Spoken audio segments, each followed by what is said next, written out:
Ok, entonces nos quedamos en ley de gas ideal. Bueno, en realidad nos quedamos en expansión volumétrica, pero ya terminamos esa parte. Bueno, la idea de la ley de gas ideal es lo siguiente. Los gases no se expanden como los sólidos y los líquidos. Los sólidos y líquidos, ustedes vieron que tienen una forma de expansión bastante reducida, dependiendo de la longitud inicial. Así se puede expandir o sea, así se iba a ser el cambio de longitud. Y dependía directamente de la temperatura. ¿De acuerdo? Sí. Resulta que los gases no. Los gases tienen un comportamiento diferente. ¿Por qué? Porque el gas,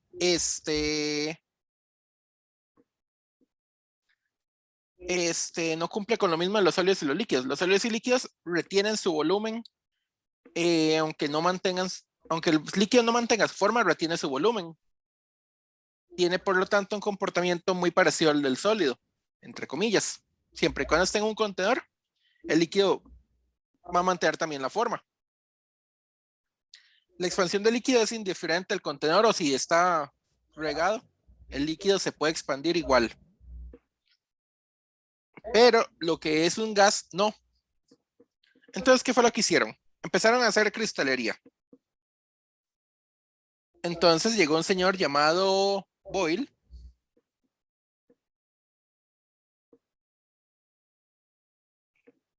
Y ese señor llamado Boyle hizo lo siguiente. Más o menos el experimento fue así. No es exactamente lo más ideal, pero él hizo un pistoncito móvil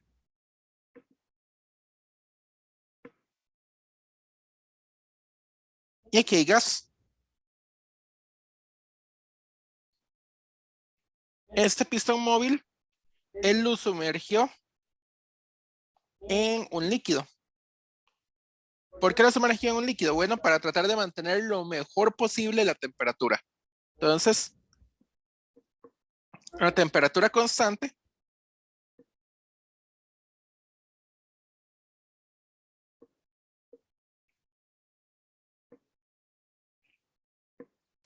él determinó lo siguiente,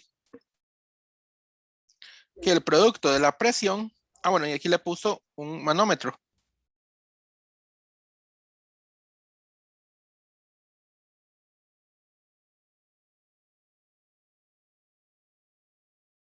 No es exactamente lo que hizo Boyle, pero se parece mucho. El producto de la presión por el volumen es una constante. Siempre y cuando la temperatura sea constante. Uno estaría muy tentado a decir, P por V es la temperatura. No. P por V es una función de la temperatura. Sí. Pero más allá de eso, no, él no pudo determinar qué quedaba, cómo era exactamente esa dependencia con la temperatura, porque el experimento de él no lo permitía. ¿Esto qué quiere decir? Que la presión inicial por el volumen inicial, si yo empiezo y muevo este pistón para abajo y lo comprimo, entonces la presión va a aumentar de manera proporcional cuando se disminuye el volumen. Entonces, esto sería presión final, volumen final. Eso es lo que quiere decir P por V constante. ¿De acuerdo?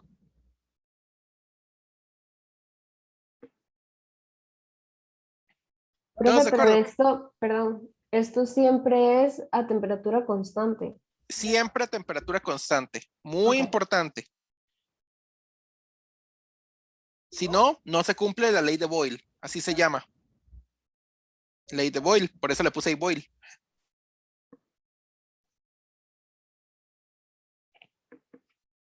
En realidad esto lo hizo con cristalería y con unas partes móviles. Fue el inicio de la cristalería de lo que usan en química porque él mandaba a hacer los instrumentos. No existían en su época.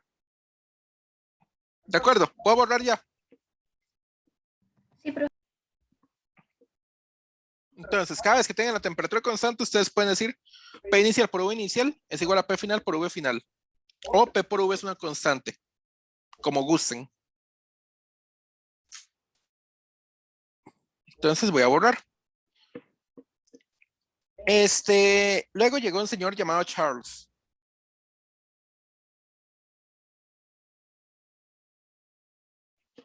Charles estaba intrigado por lo que hizo Boyle.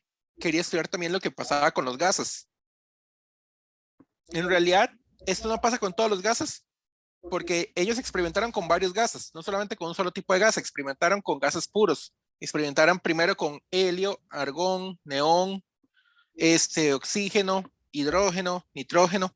Los gases que iban conociendo en la época, ellos los iban experimentando y los iban sometiendo al mismo test. Entonces Charles se preguntó lo siguiente: en lugar de mantener la presión E, la temperatura constante, ¿qué pasaría si yo mantengo la presión constante?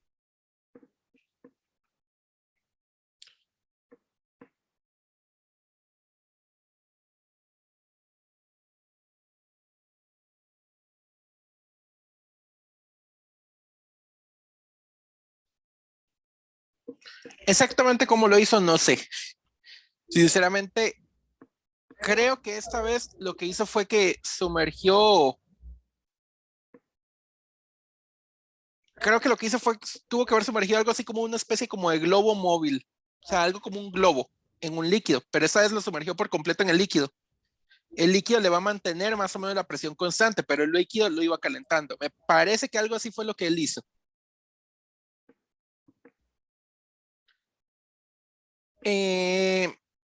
Pero ignorando la parte del experimento, él mantuvo la presión constante. O sea lo que sea que él hizo para mantener la presión constante,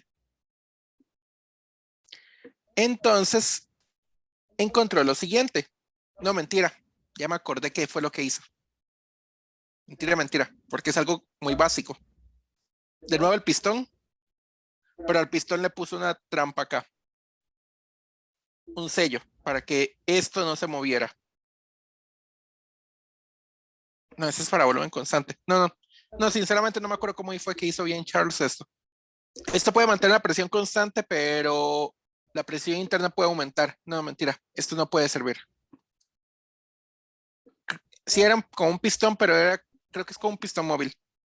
Bueno, ignorando la parte de la presión constante, porque sinceramente no me acuerdo cómo lo hacía, llegó Charles y dijo lo siguiente: voy a estudiar el volumen y la temperatura, voy a cambiar la temperatura. No, si era como un pistón móvil esto.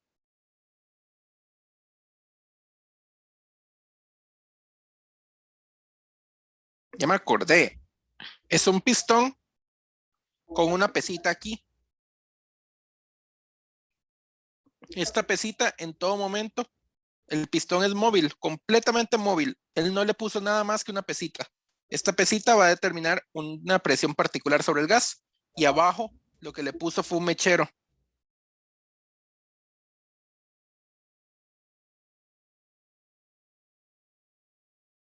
Esto aumentaba la temperatura. El pistón se podía mover libremente. Entonces él llegó y lo siguiente, encontró y empezó a hacer la curva de cómo cambia el volumen con respecto a la temperatura. Y encontró lo siguiente: a presión constante, el producto de la volumen, el cociente del volumen sobre la temperatura es una constante.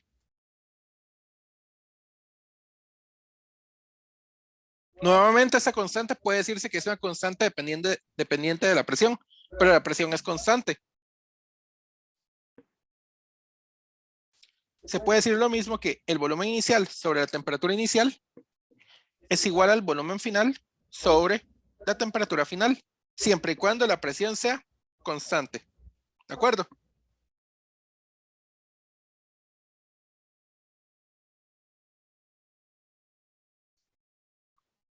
¿De acuerdo? Sí, no, tal vez, está fácil. ¿Lo vieron en química? ¿No lo vieron en química? Sí, profe. Ok. Luego hubo una colaboración de dos muchachos, Gay-Lussac. También solo se le llama ley de Lussac, pero no, es la ley de Gay-Lussac. Entonces, ¿qué es lo que queda? Volumen constante. Esta vez el pistón le ponen la trampa. Entonces ya no permiten que el pistón se mueva. Y le ponen otra vez un manómetro.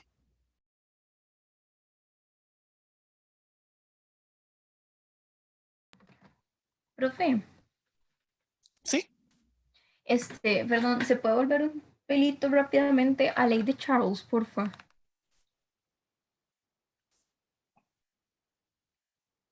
No sé, bueno, no sé si es posible con la pizarrita Zoom, si no, tranquilo. Sí, sí es posible. Y ahí está. Thank you.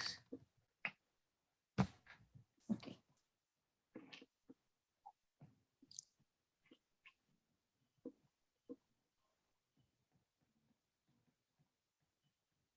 Listo. Gracias, profe.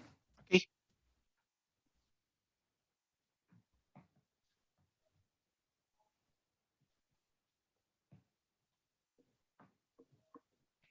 Ok, entonces le pusieron un manómetro por ahí.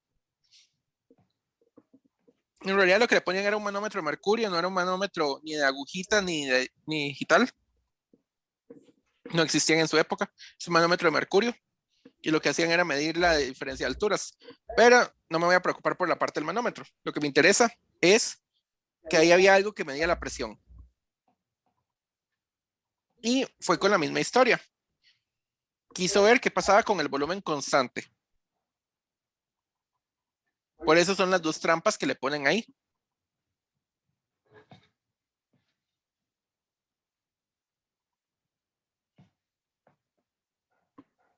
Entonces, con el volumen constante encontró lo siguiente, que la presión dividida entre la temperatura es una constante.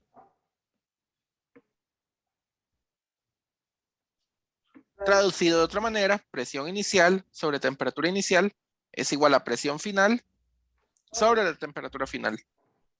¿De acuerdo?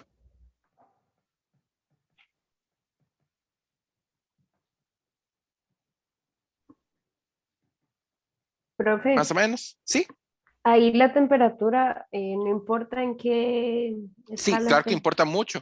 Sí, ok. Importa muchísimo. A partir de ahora, todas las temperaturas, a menos que sea solamente la expansión lineal, van a ser hechas en Kelvin. Si no son hechas en Kelvin, la ley cambia un poquito. En realidad, la ley de Gassiel es la que va a cambiar un poquito. Y eso es lo que no queremos. La ley de Gassiel es para Kelvin. ¿De acuerdo?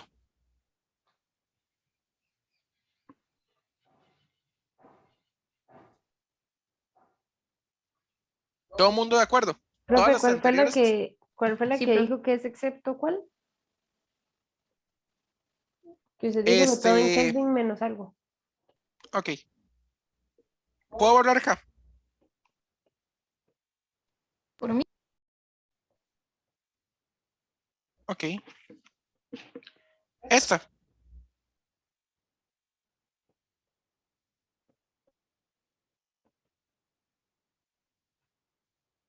Si el alfa está en Celsius a la -1 o en que es exactamente lo mismo que Kelvin a la -1, se puede dejar este delta T en Celsius o en Kelvin. ¿Por qué? Porque da Ah, lo mismo.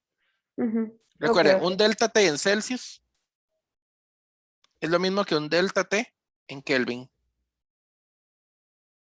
¿De acuerdo? Ok, gracias. Ok. Entonces la ley de Gay-Lussac ya la tenemos. Se pueden combinar todas en una única ley. Antes de combinarlas, primero vamos a hacer algo muy importante. Resulta que entonces tenemos el pistón y aquí tenemos el gas. Queda un último experimento por hacer. ¿Qué pasa cuando le añadimos más gas? Entonces, el producto de la presión por el volumen es proporcional a la cantidad de gas.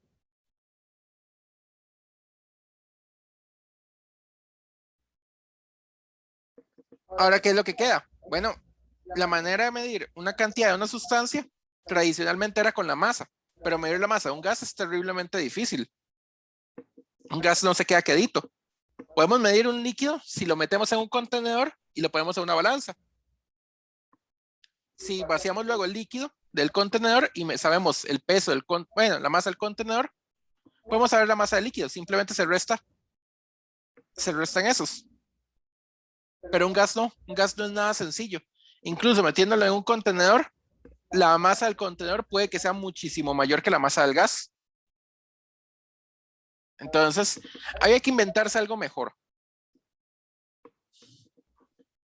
Bueno, después de muchos años de tratar de inventarse algo para poder medir la cantidad de gas, llegó un señor llamado Avogadro y tuvo una idea fantástica basada en ideas anteriores, pero se inventó una cantidad nueva, los moles. Entonces él dijo que un mol de sustancia van a ser 6.022 por 10 a la 23 partículas de alguna clase. Ojo, en esta época todavía no se sabía ni qué era la materia. Aunque tenía mucha gente sospecha de que la materia estaba constituida por partículas, o sea, por algo así como pequeñas esferitas, la gente no estaba segura ni de lo que estaba hablando. O sea, había muchos detractores de la teoría de que las cosas se podían seguir dividiendo. Pero esto funcionaba muy bien, en especial para lo que eran gases. Entonces se inventó esta cantidad. Un mol es 6.022 por 10 a la 23 partículas. Esa es una cantidad exacta, ¿de acuerdo? ¿Todos de acuerdo? Sí, profe. Sí. Ok. Entonces, ¿por qué hizo esto? Muy simple. ¿Cuántas partículas puede tener un gas encerrado en un pistón? Digamos que el pistón no mide más de 30 centímetros por 30 centímetros por 30 centímetros. Pensemos en una caja cuadrada. ¿Cuántas partículas de gas pueden haber metidas ahí si lo llenamos de oxígeno y le ponemos la tapa? Muchísimas, ¿verdad? Actualmente sabemos de que sí existen los átomos y todo eso, pero si fuéramos de esa época y tratáramos de determinar cómo es una partícula de eso, era terriblemente difícil. Y en especial porque mucha gente no creía en eso. Entonces, ¿qué pasó?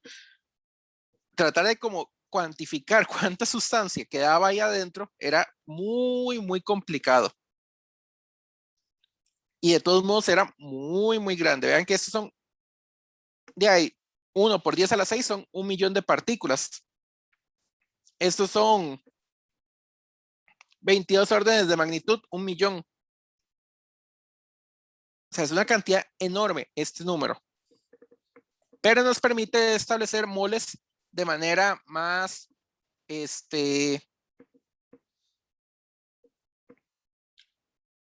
más fácil de comprender. Entonces nos queda el número de Avogadro, así se define, 6.022 por 10 a la 23 partículas. Así le definió él. O sea, un mol es un número de Avogadro. 2 moles, 2 números de Avogadro. 2.5 moles, 2.5 veces el número de Avogadro. Medio mol, medio número de Avogadro. Ok.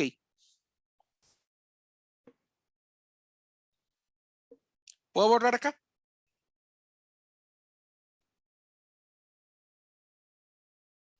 Sí, profe. Ok. Continuando con esto, entonces vamos a definir lo que es cantidad de sustancia.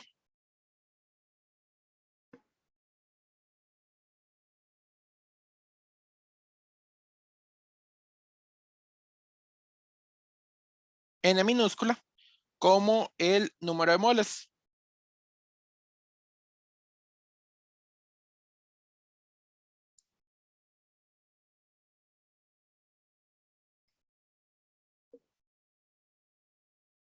Por ejemplo, puedo tener un mol de rosas en un cilindro de una rosera.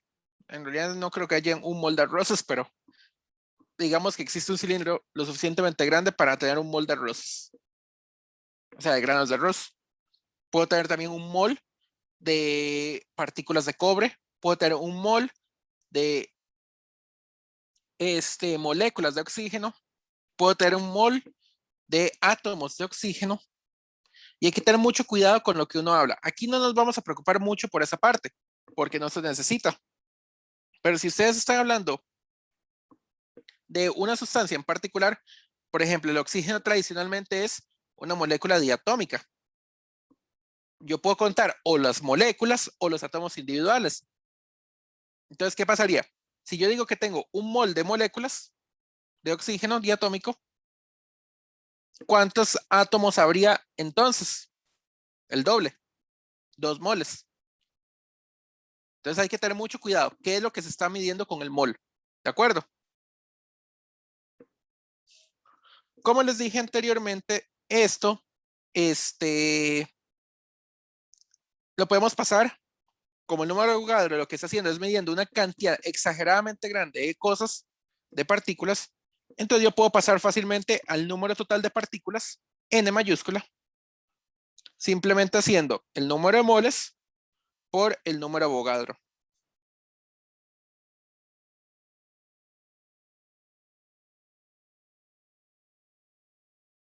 Si alguien está interesado en saber cuánto es el número exacto de partículas o aproximadamente el número de partículas, en realidad nada más es de multiplicar por el número de Avogadro. ¿De acuerdo?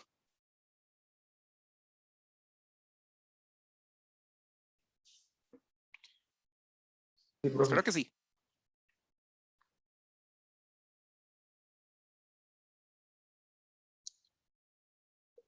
¿Puedo borrar acá?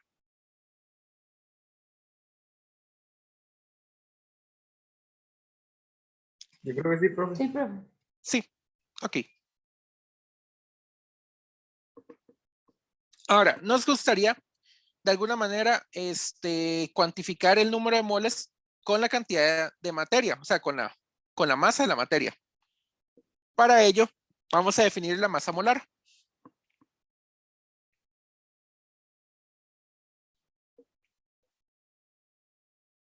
La masa molar M, a veces llamada también dependiendo de la versión del libro, entre ediciones del libro, cambia de M a MM. Aquí, por ejemplo, el Serway casi siempre usó M, pero hay unos libros que uno nota el cambio. Uno lee M y en la siguiente edición lee MM, o luego regresó a ser M. En realidad MM es la más antigua, ya casi no se usa. Basta con ponerle solamente M y decir que es la masa molar. Y la masa molar la definieron de esta manera. La masa de la partícula dividida entre el número de moles, o la masa de una sustancia. Resulta que esto es una constante para ciertas sustancias puras. Bueno, en realidad para las sustancias puras.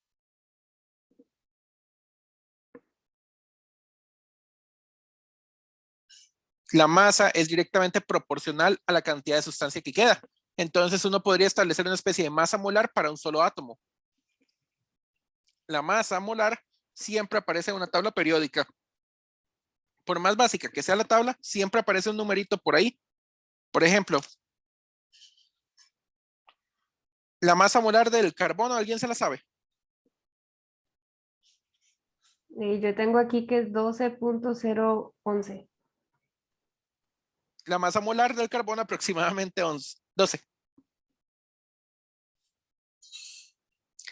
La del oxígeno es aproximadamente 16. La del hidrógeno es aproximadamente 1. No, mentira, 2. Está muy relacionada con el peso atómico, para que lo sepan.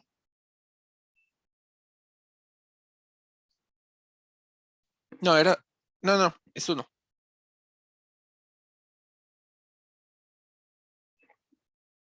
Voy a buscarlo porque es que depende. El hidrógeno tiene 3 isótopos diferentes y siempre se refieren al isótopo más abundante.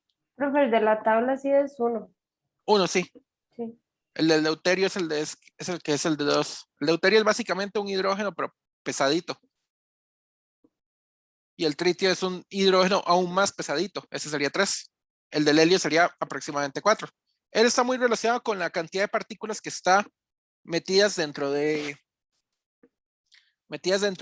núcleo. Eso lo podemos ver después. Por ahora, lo importante es de que la masa molar es una constante y la podemos leer de una tabla periódica. Para ciertas sustancias está determinado completamente ahí. ¿Puedo borrar acá?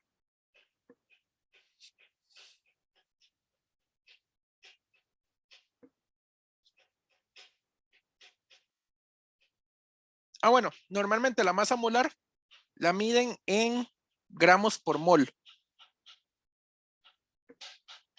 Gramos no es la unidad del sistema internacional, entonces tengan cuidado porque hay que pasar a kilogramos casi siempre para que quede con el sistema internacional. ¿De acuerdo?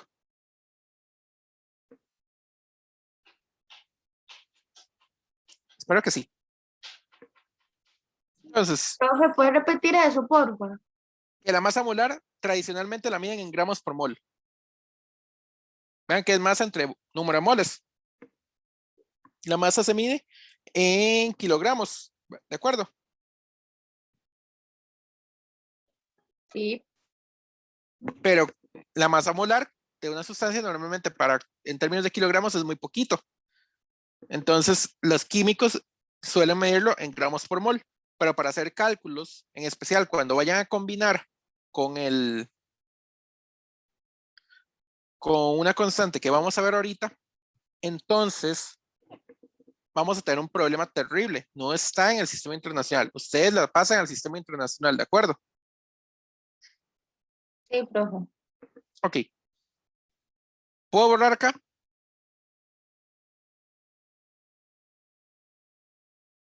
Sí, profe. Ok. Combinando lo anterior.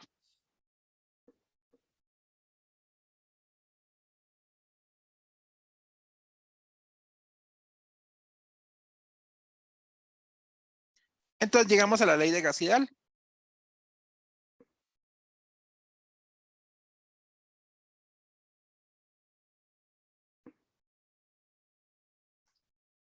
P por V es igual a nRT, donde R es lo que nos faltaba, es una constante. R se conoce como la constante de gases ideales y es 8.314 Joule sobre mol Kelvin. ¿De acuerdo?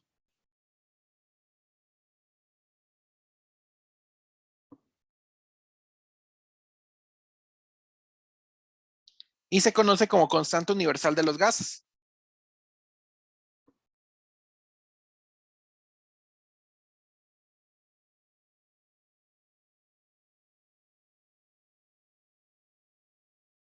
¿Por qué se le dice constante universal y nada más y no constante de gases? Bueno, porque vale para todos los gases. En realidad vale para todos los gases que se comporten como un gas ideal. La ley de gas ideal, de hecho, es una ley bastante limitada. Solo vale cuando la presión es aproximadamente cercana a la presión atmosférica. Cuando las temperaturas son temperaturas relativamente razonables, no son ni muy bajas ni muy altas. Y cuando la cantidad de materia es algo que podemos manejar en un laboratorio, incluso una fábrica, porque si es mucho gas, entonces no vale. Si es mucha la presión, ya no vale. Si es poquita la presión, no vale. Si es mucha la temperatura, no vale. Si es la temperatura muy baja, entonces tampoco vale. Muchísimo menos si están cerca donde los gases van a cambiar de fase. O sea, si un gas está al borde de convertirse en líquido, esta ley no vale. Entonces tengan en cuenta que esta ley es una ley casi que entre amigos. Va a servir para lo que es efectos del curso. Para aplicaciones cotidianas sirve a grandes rasgos, pero no es la mejor ley de todas. En realidad esta es una ley, primero, experimental, que nos sacamos de la manga esta constante de gases. Nos tuvimos que sacar de la manga ese número de moles. En realidad el número de moles se justifica después con la teoría atómica, pero tuvimos que sacarnos de la manga un montón de cosas para sacar esto. Y no es la mejor ley. Muchísimo menos si el gas va a cambiar de fase. Entonces, o si el gas es un gas muy raro, porque por ejemplo, mientras más complicado sea el gas, o sea, más átomos puede tener esa molécula, la ley también va dejando de ser efectiva. Esta sirve muy bien para lo que son gases nobles, helio, argón, neón, etcétera. Para lo que son gases diatómicos, oxígeno, hidrógeno, nitrógeno, etcétera. Pero si el gas se pone ya más complicado, la ley también deja de ser válida. Esta ley es muy entre amigos. No es como lo mejor que exista. ¿De acuerdo?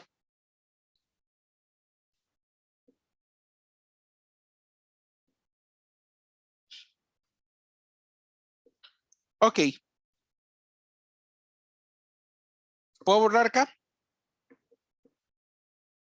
Sí, profe. En el sistema internacional, entonces vamos a hacer lo siguiente. La temperatura la vamos a medir en Kelvin. N lo vamos a medir en moles, obviamente. Volumen lo vamos a medir en metros cúbicos y este lo vamos a medir en pascales. ¿De acuerdo? Pero existe también la versión para poderlo medir en litros, atmósferas y Kelvin. Para ello se implementa este R. R sería 0.08206 litros atmósferas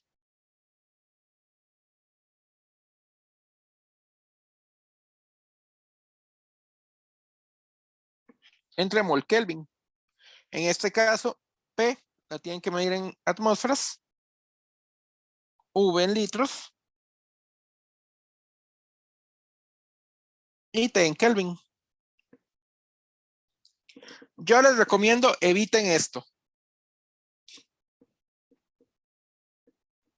Muchísimos ejercicios van a medir para que se hagan de esta manera, pero eso malacostumbra al estudiante porque después, cuando se llegue a segunda ley de la termodinámica, los malacostumbran con esto y hay que pasar al sistema internacional. Y 1 litro por una atmósfera no nos da un joule de energía. Tengan en cuenta eso, 1 litro por atmósfera no es un joule.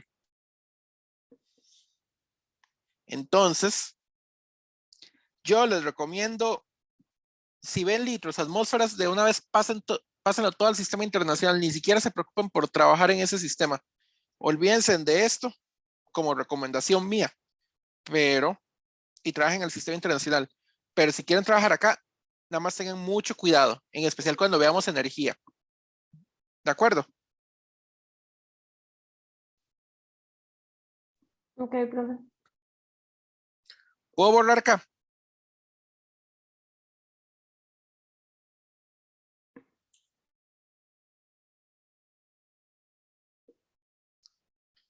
¿Puedo borrar? ¿Alguien que tenga en contra?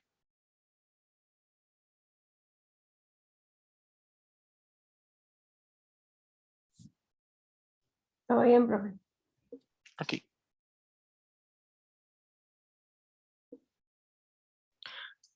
Alguien me puede haber dicho, no, profe, yo no quiero usar el número de moles. Los moles los veo muy complicados, aunque sean lo más fácil, porque un mol es un número bastante razonable. El número de partículas es un número extremadamente grande, pero igual se puede hacer. Resulta que alguien puede llegar y decir eso. Entonces me dice, no, no quiero usar la ley de gas ideal en esta manera. Quiero llegar y usar el número total de partículas. ¿Por qué? Porque a mí me interesa saber el número total. Es posible. Se hace muchas veces.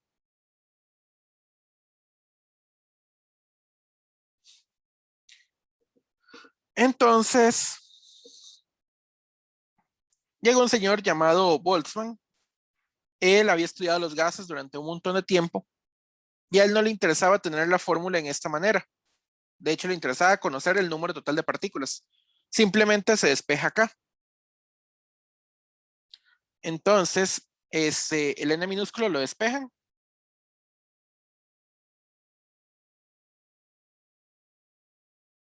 Y la ley de gas ideal se transforma en lo siguiente. N, a esta constante R entre el número de Avogadro, se le llamó constante de Boltzmann, K sub B, por T. K sub B es igual a, entonces, la constante de gases ideales sobre el número de Avogadro, y esto es igual a 1.38 por 10 a la menos 23 Joule sobre Kelvin. Esta es una constante extremadamente importante en la física. Tiene su aparición en muchísimos contextos de física estadística.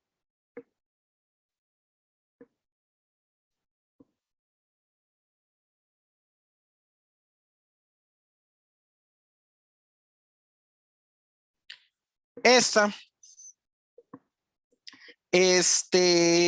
tiene aparición en lo que es termodinámica, en lo que es entropía, en lo que es entropía de la información. Aparece en cualquier cosa que usted vea en física estadística, tiene que aparecer la constante de Boltzmann de una u otra manera. Cuando lleguemos dentro de 2 capítulos, veremos que es más natural trabajar con la constante de Boltzmann que trabajar con la constante de gases ideales. En fin, esto es una constante muy importante. Bueno, y como nota final, el libro menciona lo siguiente. P, V y T se le llaman variables termodinámicas. De momento no me va a preocupar mucho eso, pero luego las voy a definir cuando lleguemos a eso, pero por cualquier cosa, ahí el puro final del libro menciona eso. Bueno, con esto terminamos la materia de este capítulo, del capítulo de temperatura. Tradicionalmente, por ejemplo,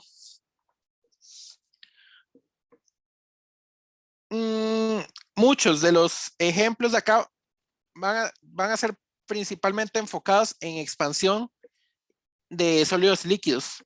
No nos va a preocupar tanto esto.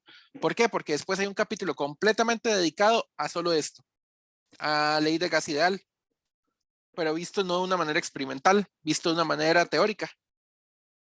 ¿Por qué? Porque hasta ahora solo lo vimos de manera experimental y combinamos todo para llegar a una única ley.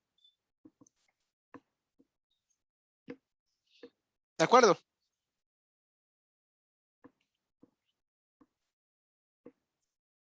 ¿Puedo borrar acá?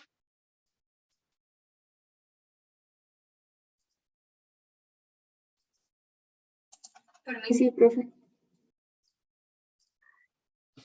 Ok.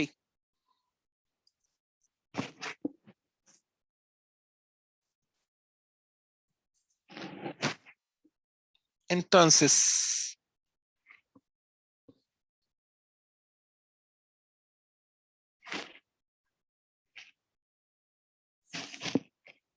voy a dejar de compartir y les voy a pasar un ejemplo del libro a Telegram. Un ejemplo, curiosamente, es uno de los mejores ejemplos que he visto de expansión.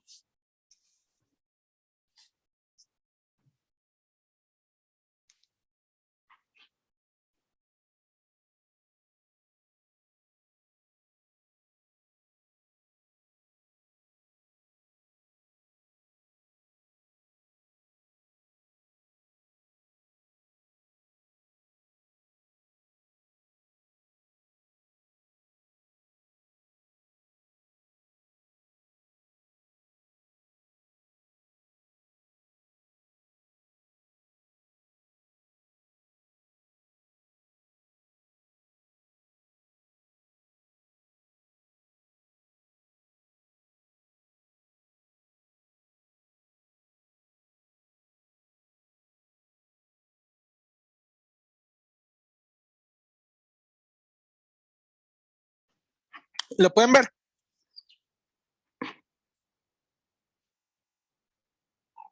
Sí, profe. Hola. Ok. Ya lo tengo abierto. Ya este sí lo voy a hacer en PDF, denme un segundo.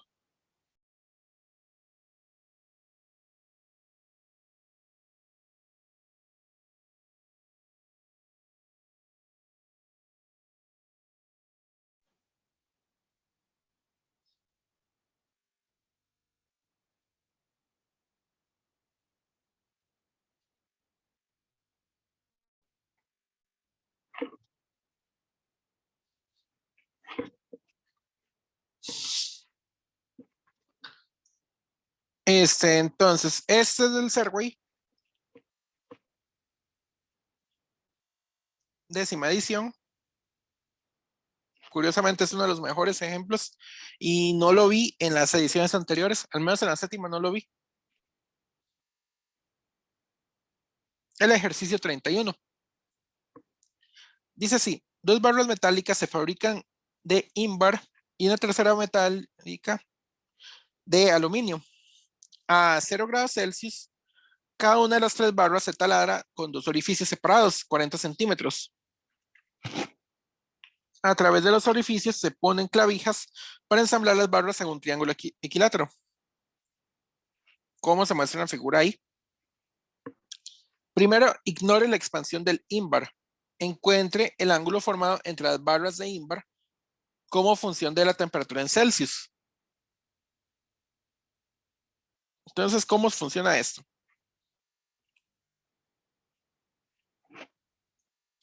Nos dice que tenemos 2 barras fabricadas de este material llamado ínbar.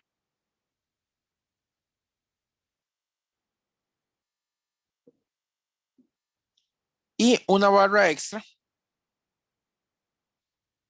Mentira, la barra era como así. Fabricada de aluminio.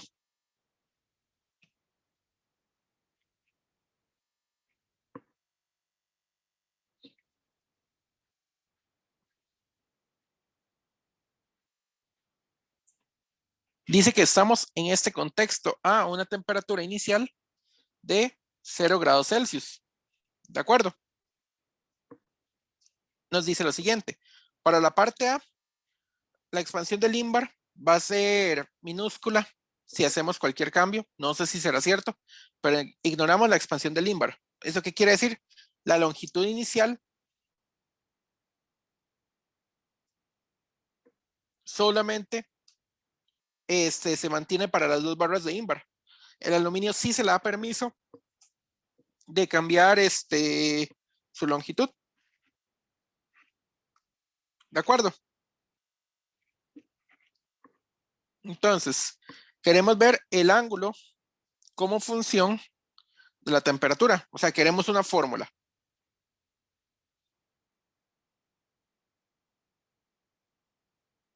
O sea, si aumentamos la temperatura, esto va a mantener la longitud inicial, esto va a mantener su longitud inicial, pero las barras de aluminio, perdón, la barra de aluminio sí cambió. Entonces va a tener una longitud final L, que le voy a llamar solamente L de aluminio. ¿De acuerdo? Y aquí el ángulo aumentó.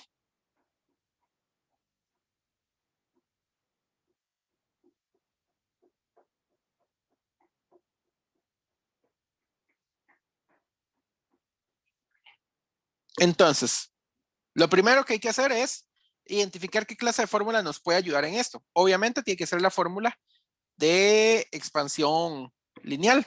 ¿Por qué? Porque la barra de aluminio está expandiéndose de manera lineal. Pero hay un gran pero enorme. ¿Cuál va a ser nuestro principal problema? Encontrar el ángulo. ¿Alguna idea para encontrar este ángulo?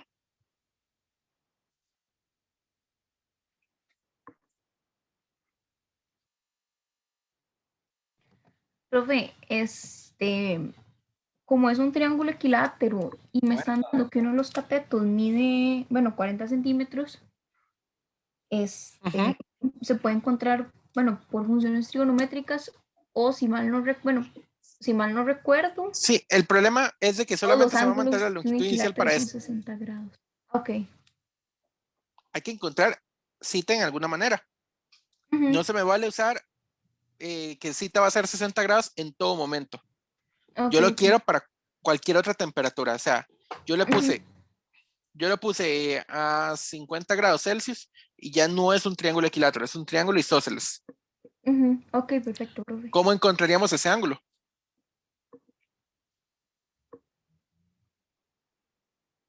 Hay más de una manera. ¿Alguna idea?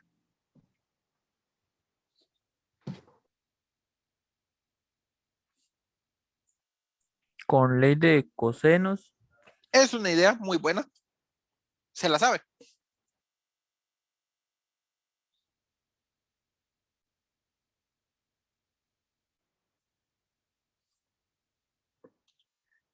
¿Se acuerda cómo era la ley de cosenos?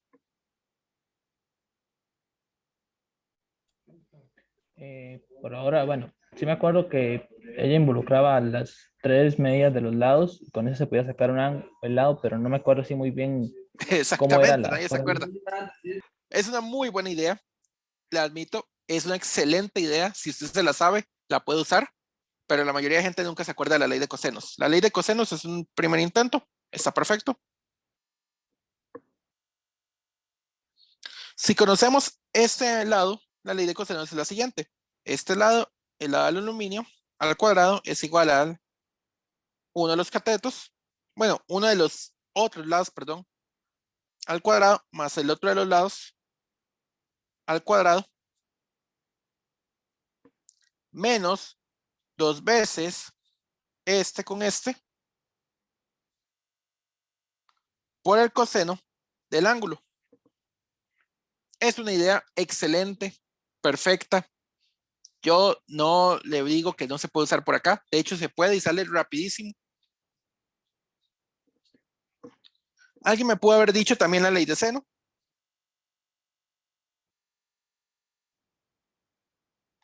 La ley del seno es muy sencilla. Si yo quiero este, entonces seno de cita es entre este lado, el lado del aluminio, es igual al seno de este otro ángulo, digámosle alfa, entre el lado opuesto. El problema es que habría que averiguar este alfa y esto no nos gusta. Entonces la ley de coseno es una excelente primera idea. El gran problema, nadie se acuerda nunca de la ley de cosenos. Si se acuerdan, perfecto, les ahorra una cantidad enorme de tiempo que no tienen idea. Pero la mayoría de gente no se acuerda. Entonces vamos a hacerlo igual que la mayoría de gente. Hay una alternativa. Tenemos un triángulo isósceles. Voy a dibujar la parte de abajo en color verde. Sabemos de que aquí esto va a medir L del aluminio y esto sigue siendo la L inicial. Y queremos este ángulo.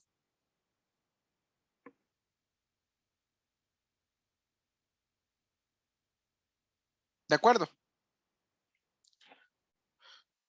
¿Qué es lo que hemos hecho hasta ahora en física 1? Siempre trabajar con triángulos rectos o triángulos rectángulos. ¿De acuerdo? Trabajemos con un triángulo rectángulo. ¿Cómo yo puedo aquí meter un triángulo rectángulo?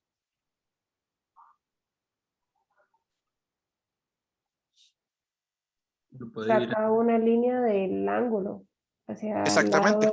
del aluminio. Lo puedo partir exactamente a la mitad, que esto me va a dar dos triángulos rectángulos. ¿Cuánto mide de acá a acá? L del aluminio. Medios. ¿De acuerdo? Tenemos este. ¿Y esto cuánto mide? ¿Ese ángulo? Cita medios. Perfecto. Entonces tenemos ahora un triángulo que sabemos, esto tiene la hipotenusa LI. Tenemos un ángulo que es cita medios y tenemos medio longitud del aluminio. La mayoría de gente se va por este camino. Si ustedes se quieren ir por la ley de cosenos, está perfecta. Yo no me voy a oponer. Más bien los insto a que ustedes lo hagan por ley de cosenos. Yo lo voy a hacer esta vez por esta zona. O sea, de verdad, los insto a que lo hagan por ley de cosenos. Es demasiado rápido. Este llevó un paso extra que era construir este triángulo. La mayoría de gente va a pensar en construir triángulos. Cuando tengan algo, un problema muy complicado, lo que pueden hacer es irlo partiendo en problemas más pequeñitos. El problema pequeñito actual era buscar un triángulo rectángulo para poder aplicar todo lo que sé de física 1 y todo lo que sabemos de práctica. Entonces, tengo el opuesto, tengo la hipotenusa. ¿Qué relación trigonométrica existe para ese cita medios?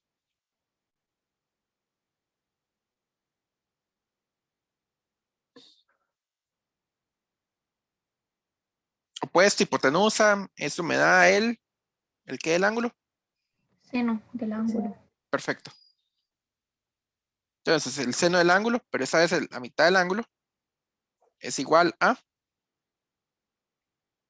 opuesto, L del aluminio medios, dividido entre la longitud inicial.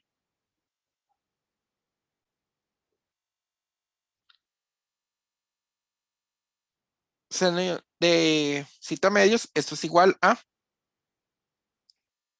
L del aluminio entre 2 LI. Ahora muy bien, ¿cómo encuentro esto como función de la temperatura?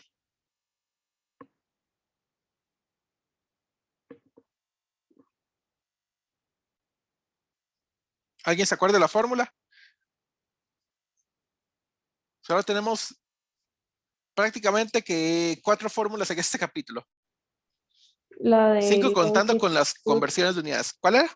la de longitud, la de la diferencia en longitudes es igual al coeficiente por la longitud inicial por el cambio de temperatura.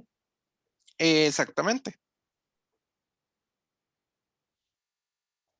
Esto lo podemos traducir como L final menos L inicial es igual a L inicial alfa delta T. Lo podemos despejar y esto queda el L inicial, sale factor común. 1 más alfa delta T. Esta sería bueno que se acuerden de ella, porque más de una vez lo que nos interesa es la longitud final, no el cambio de longitud, y esta es muy útil. Entonces sería la longitud inicial, que es la misma de la barra invar, por 1 más alfa delta T. Cancelamos, cancelamos.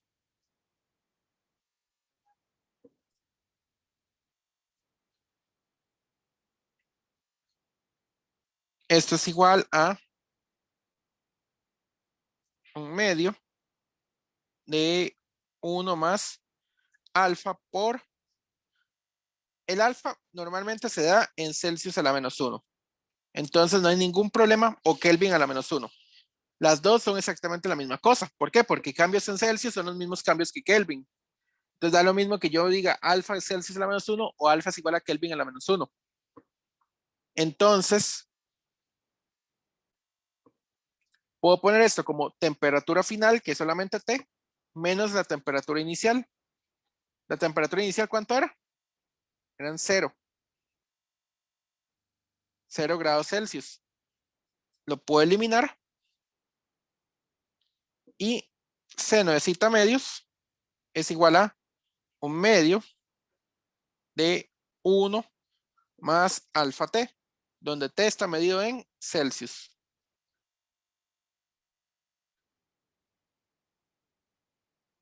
¿De acuerdo? Prácticamente esta es la fórmula que hay que hacer. Lo único que hay que hacer es despejar el seno de cita. ¿Cómo se despeja eso? Coseno. No. Por seno inverso. Seno inverso. Entonces, cita es igual a... Sí, perdón, profe, se me confunden esos dos nombres. 2 veces seno inverso o arcoseno de un medio de 1 más alfa T. Es análogo si lo hubiera hecho con el coseno inverso. En realidad, por identidades trigonométricas, yo puedo llegar de una a otra sin ningún problema. El único detalle es que hay que tener mucho cuidado si usan seno inverso o coseno inverso para llegar de un lado al otro. ¿De acuerdo? Pero, profe. Ok.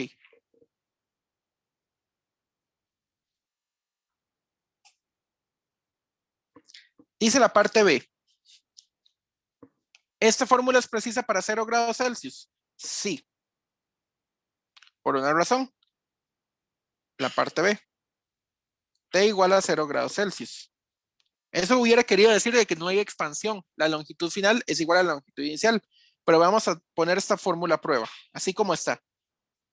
2 veces seno inverso de 1/2 de 1 más este alfa era el alfa del aluminio. Es muy importante. Es algo que se me olvidó poner. De 1 más alfa por 0. Esto es igual a 2 veces seno inverso de 1/2. Seno inverso de 1/2, esto es una fórmula que es, entre comillas, conocida. 2 por 30 grados. Si lo pusiéramos en 30 grados. Si lo ponemos en radianes, eso sería pi sextos. Esto es igual a 60 grados. Entonces, sí es precisa la fórmula para 0 grados. ¿De acuerdo? Uy, perdón. Apagué cuando me acomodé esto. Dame un segundo y ya vuelvo a poner la cámara.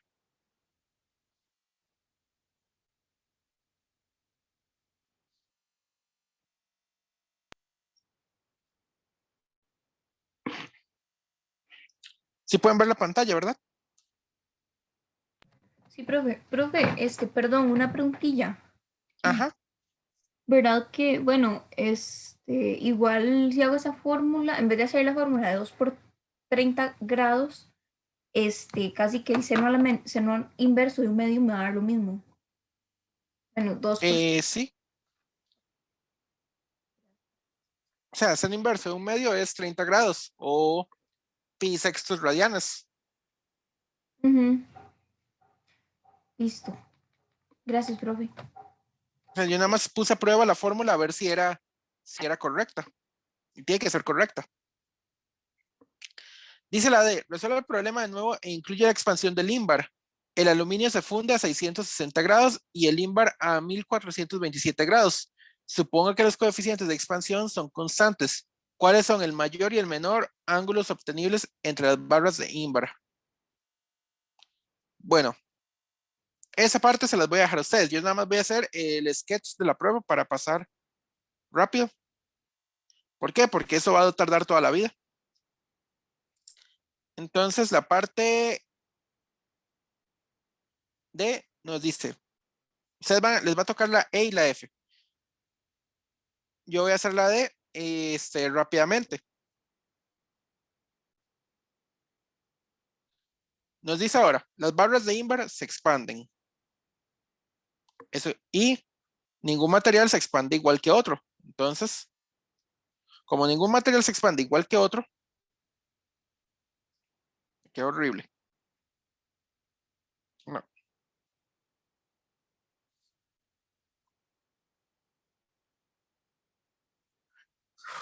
Entonces, hay que diferenciar los alfas, pero eso es muy fácil.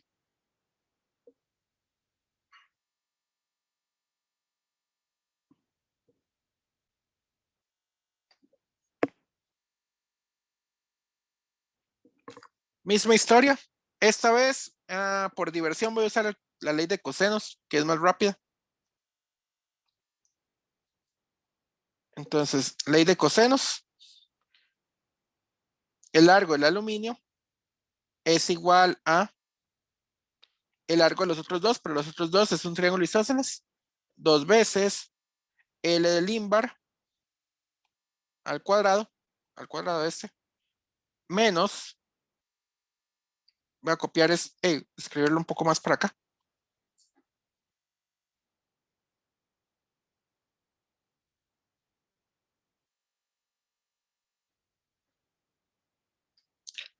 Menos 2 veces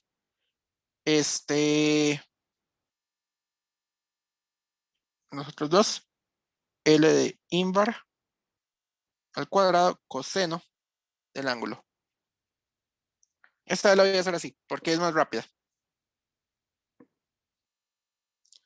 Ok, entonces las dos se expanden. ¿Esto qué quiere decir? El L final del aluminio es igual al L inicial, es el mismo L inicial para ambos, a 0 grados. Ay, pero eso fue libro.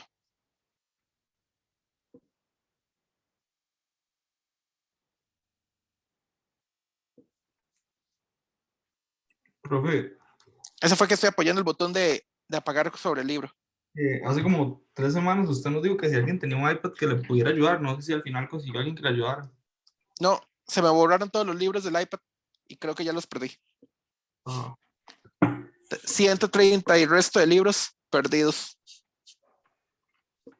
Por suerte, la mayoría los tenía en la laptop, pero había uno que otro que eran los que más me dolían porque nunca los descargué en la laptop ¿y por qué no y no eran nada sencillos de conseguir de nuevo. usted no tiene Apple Drive? O bueno, iCloud, digamos. Sí, lo busqué en el iCloud y no apareció. Lo ¿Por qué? traté de sincronizar, que eso era lo que no quería hacer. Tampoco funcionó. No sé exactamente qué fue lo que pasó. Me salió que estaba bajo de espacio. Entonces lo que hice fue nada más cerrar el mensaje y empezar a borrar aplicaciones, en especial que eran juegos que yo no volví a jugar. En realidad, por fotos yo casi no tenía. Lo que sí tenía eran un montón de PDFs y un par de juegos que eran los que yo no volví a jugar. Entonces, descargué los que no jugaba. Perdón, eliminé los que no jugaba y yo pensé que ya se había corregido el problema de que no había espacio. Pero por alguna razón me borró los libros. No sé si tuvo que ver con eso. No sé si fue algún error de algo. Lo curioso es que he descargado ya varios de los que tenía y empiezan exactamente en la página donde yo los dejé. O sea, guardo como el registro de que existía ese libro. Sí, está extraño. Muy, muy raro. Es que si eran PDFs, lo que le iba a decir es que los puede guardar en iCloud Drive y ahí no se Sí, la va. sí, yo no lo tenía sincronizado en el momento. Entonces, por eso fue que no se me quedaron en el iCloud. Bueno, continuando con lo que estamos. Esto es 1 más alfa de aluminio. En esto es muy importante ponerle un alfa de aluminio. Y la misma historia. Solo le voy a poner T. ¿Por qué? Porque esto es T menos 0. Simplemente por eso.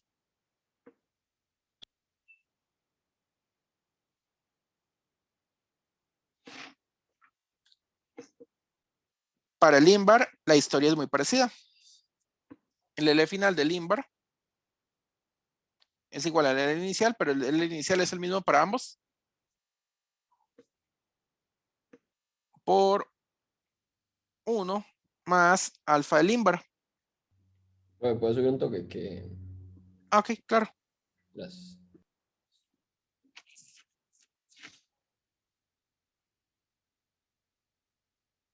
Esto y esto los meto en esa fórmula de ahí arriba.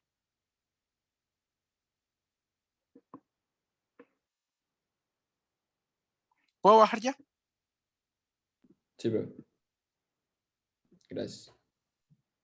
Ven porque esta fórmula es muy útil. Si se la saben, perfecto, la pueden usar. Si no, pueden volver a partirlo esto en triángulos, rectángulos, pero tengan en cuenta que el INVAR ahora sí se expande, mientras que el aluminio no.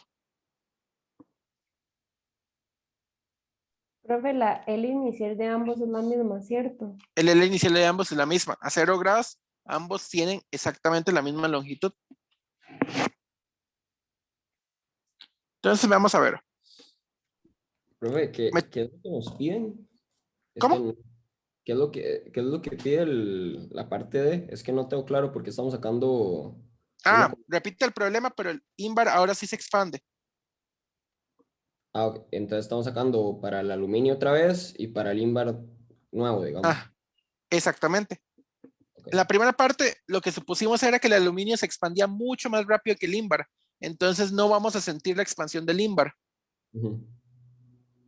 Dicho de otro modo, tal vez solamente calentábamos el aluminio y de alguna manera los pasadores que le metían entre las barras eran pasadores aislantes y no se expandía. Entonces, por lo tanto, no pasaba la temperatura extra del aluminio al ímbar. Podríamos pensarlo también el problema de esa manera. O sea, solo calentábamos el aluminio sin calentar el ímbar.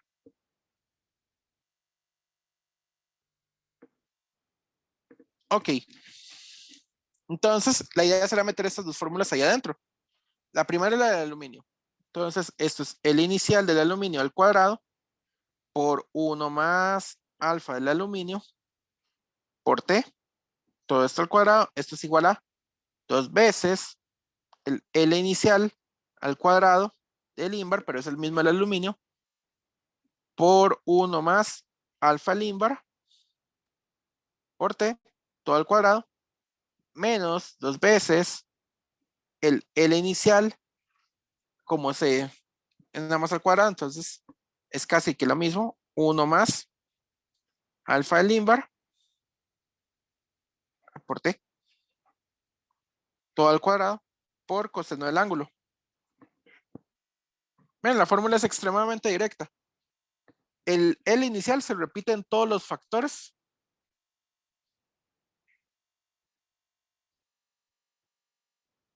Profe, ¿cómo fue eso otra vez? No entendí qué fue lo que pasó. ¿De dónde salió la fórmula verde? Esta. Metí este acá. ¿De acuerdo? Y este acá y acá. Ah, ok. Ya. Ok, ahora sí. Listo. Lo hice con ley de cosenos para que vieran cómo si se hubiera hecho con ley de cosenos, entre comillas, la primera. Entonces, vamos a ver. Esto nos dice que tenemos 1 más alfa del aluminio por T, todo al cuadrado. Esto es igual a 2 veces 1 más alfa del ímbar por T al cuadrado, menos 2 veces 1 más alfa del ímbar por T al cuadrado. Ay, aquí me faltó el coseno.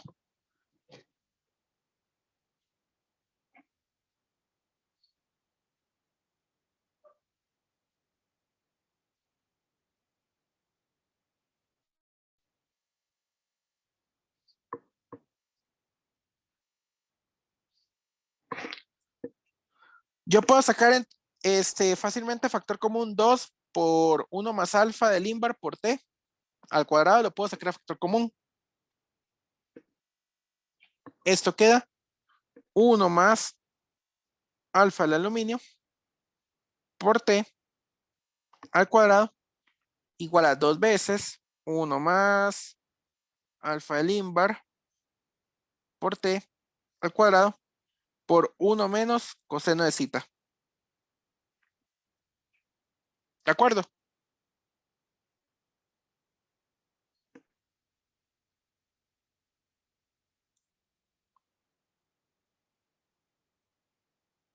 Lo que queda es simplemente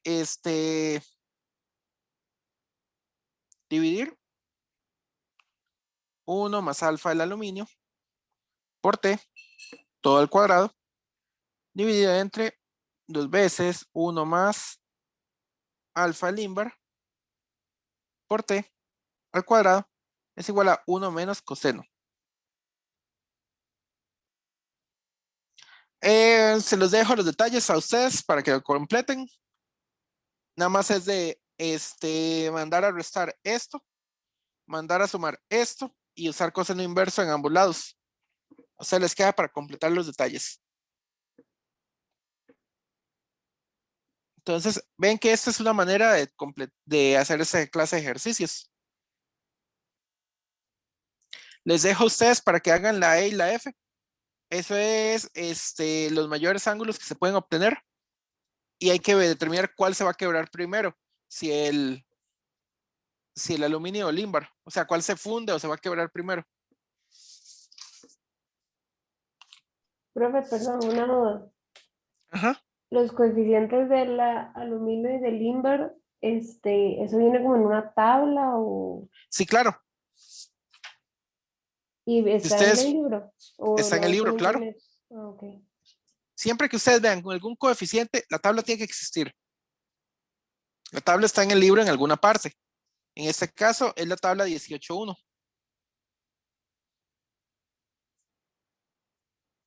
Por cualquier cosa, si ustedes quieren buscar el alfa del aluminio, vamos a ver, dice que son 24 por 10 a la menos 6, Celsius a la menos 1. Equivalente a decir que son Kelvin a la menos 1. Y el alfa del ínbar,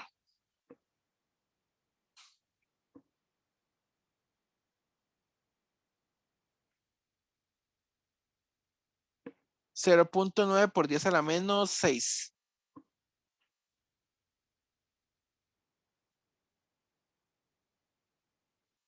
Celsius a la menos 1.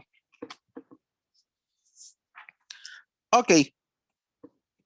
Terminamos por ahora con este problema. Déjenme buscar el otro problema que quería mostrarles, que este es más bien de gas ideal. Después hacemos más problemas de estos. Pero el otro problema lo tenía en el John Friedman Szymanski. Nada más es un problema sencillo de ejemplo para que vean cómo se trabaja con la fórmula de gas ideal y no tener que estar invocando la ley de Charles, ley de Boyle o la ley de Gay-Lussac.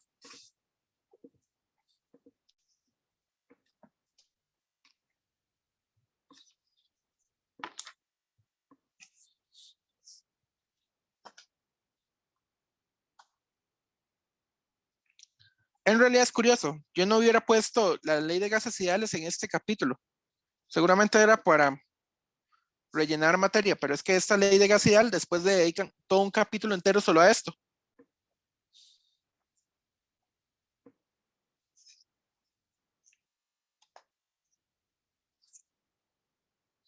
Entonces, los ejercicios son muy repetitivos en cuanto a la parte de ley de gas ideal.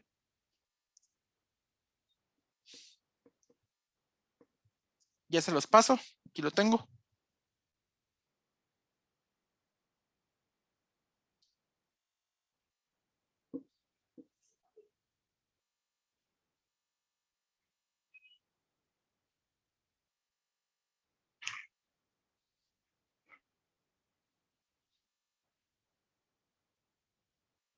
Recuerden, cuando uno trabaja con ley de gas ideal, están trabajando con la ley, la presión absoluta, no la presión manométrica. Hay unas preguntas que vienen con presión manométrica y absoluta. ¿Cuál era la diferencia entre una y otra? ¿Alguien se acuerda?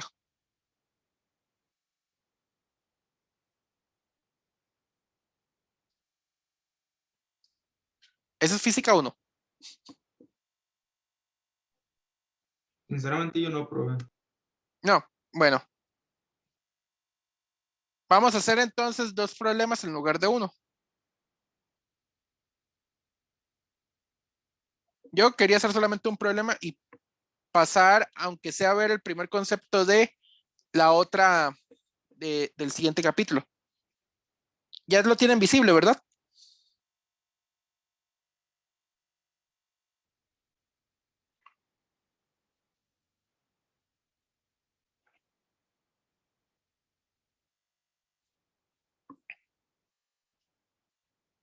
Vamos a hacer el 18.8.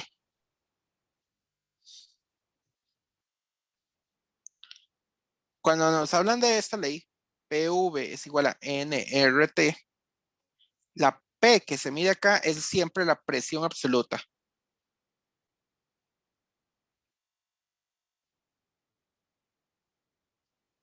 Dice el 18.8.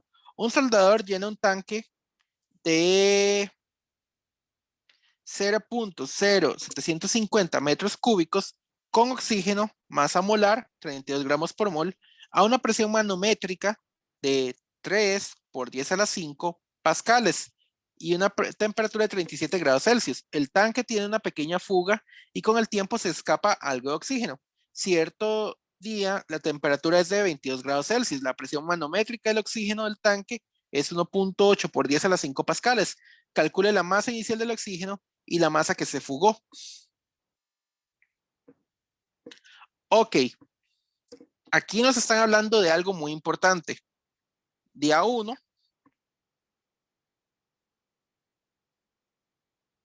Nos dice lo siguiente. Tenemos un volumen. El volumen se mantiene constante. No vamos a preocuparnos por la expansión de 0.0750 metros cúbicos. Masa molar del oxígeno son 32 gramos por mol.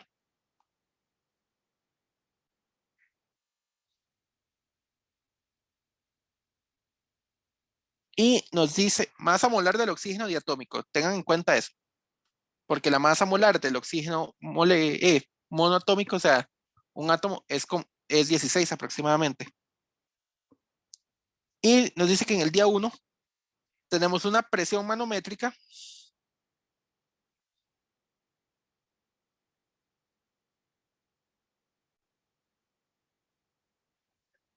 ¿de cuánto es la presión manométrica?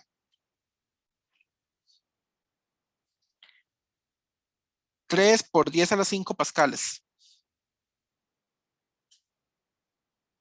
Todas las fórmulas que vayamos a usar son de presión absoluta. Tengan en cuenta eso. Esto es física 1. ¿Cómo se pasa de una presión manométrica a una presión absoluta? Muy sencillo. La presión absoluta es igual a la presión manométrica. ¿Qué era exactamente la presión manométrica? La presión que mide un manómetro. ¿Y qué es lo que mide un manómetro? Solamente la diferencia de presión entre lo que está dentro del contenedor y la presión atmosférica. ¿Eso qué quiere decir? Para pasar a absoluto solamente hay que sumarle una atmósfera.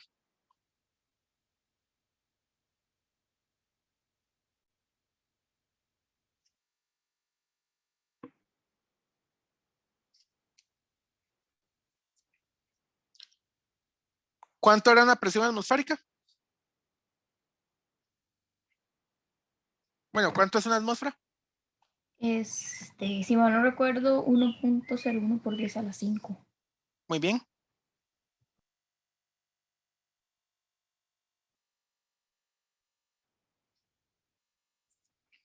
Entonces nos dicen, el día 1 tenemos una presión manométrica de 3 por 10 a la 5 pascales. Actualmente, de hecho, los manómetros hacen de una vez la conversión para uno. Le dan a usted la presión manométrica y la presión absoluta. En especial si es un manómetro digital. Uno no se tiene que preocupar por eso.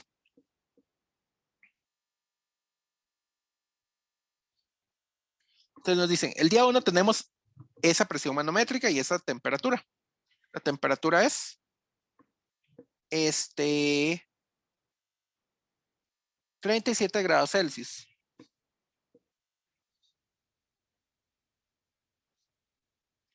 Esto es para el día 1. Entonces le voy a poner la presión 1 y esta la temperatura 1. Para la temperatura 1, yo les dije que eso se trabaja en Kelvin. ¿Cuánto sería la temperatura de esto en Kelvin?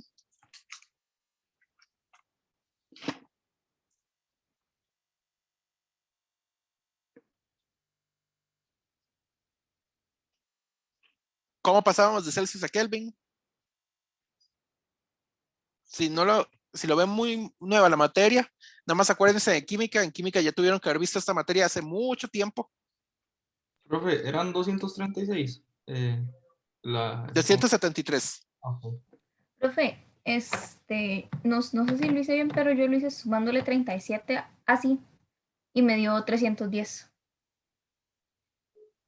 Muy bien.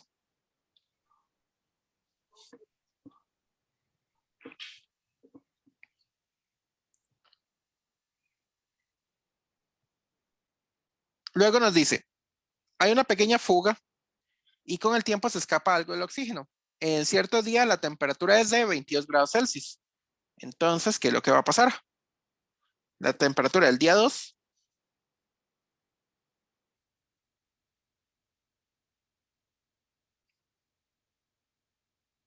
son 22 grados Celsius. 22 más 273.15, eso es 295.15 grados Celsius. La presión manométrica de este día es Profe, puso 1.8 por cuando 10 lo a la cambió a 5. Kelvin, perdón, cuando lo cambió a Kelvin, aún así puso grados Celsius por cualquier cosa. Ah, perdón.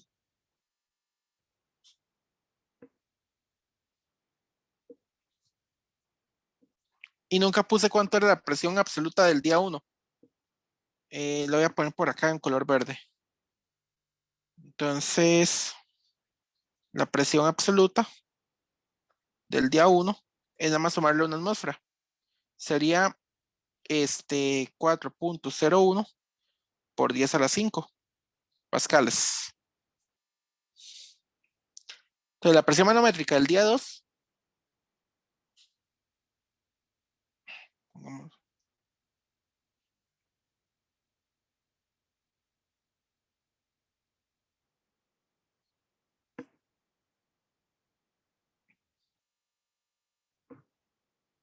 1.8 por 10 a la 5 pascales.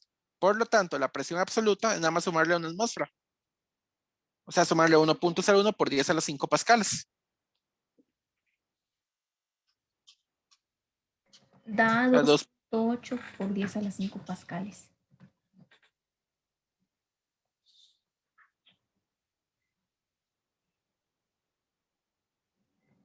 Bueno, con estos datos, entonces nos preguntan, ¿cuánto era la masa inicial del oxígeno? Entonces la pregunta,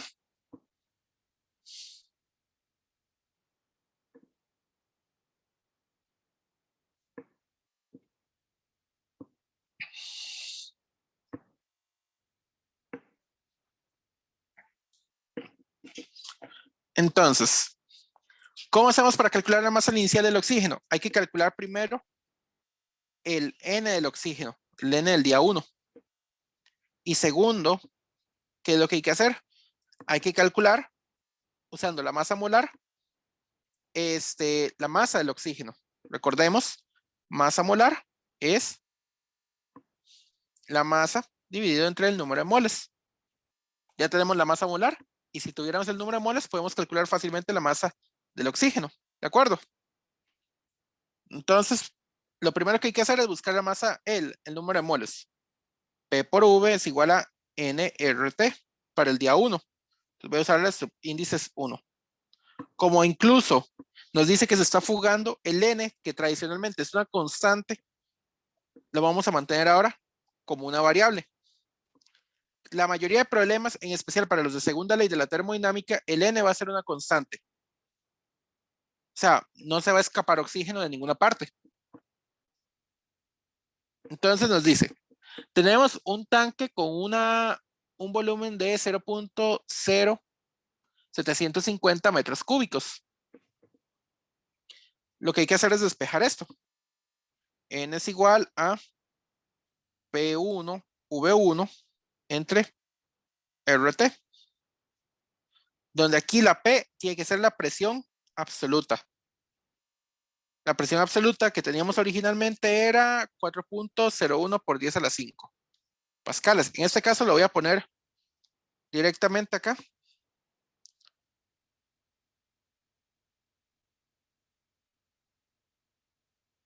Recuerden, mi recomendación, no trabajen en atmósferas por litro por una razón muy particular. Cuando lleguemos al capítulo de segunda ley de la termodinámica, el trabajar con atmósferas por litro es la principal fuente de error.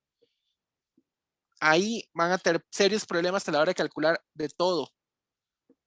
Entonces, acostúmbrense desde ahora a no querer trabajar en atmósferas por litro, a menos de que manejen muy bien unidades. Porque si ustedes sienten que son muy descuidados a la hora de manejar unidades, trabajar en atmósferas por litro les va a dañar el problema en segunda ley. ¿De acuerdo? Entonces, acostumbramos de una vez a trabajar en sistema internacional. Ahora, V1. V1 era 0.0750 metros cúbicos. Eso está perfecto. Sistema internacional. R. Como me ha dicho un amigo, 8.pi, 8.314. Joule sobre mol Kelvin.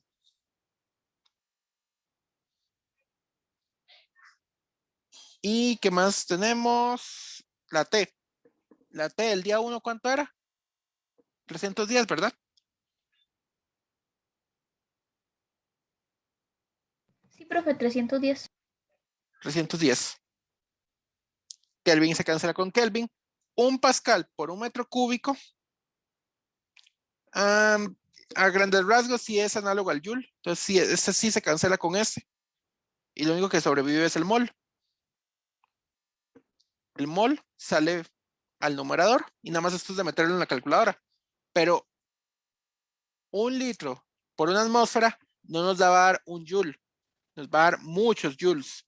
Por eso es que no quiero que trabajen en litros por atmósferas. Ok. 4.01 por 0.075, 8.314 por 310.15. Según mi calculadora, esto me da 2.93 por 10 a la menos 4. Ah, no, perdón.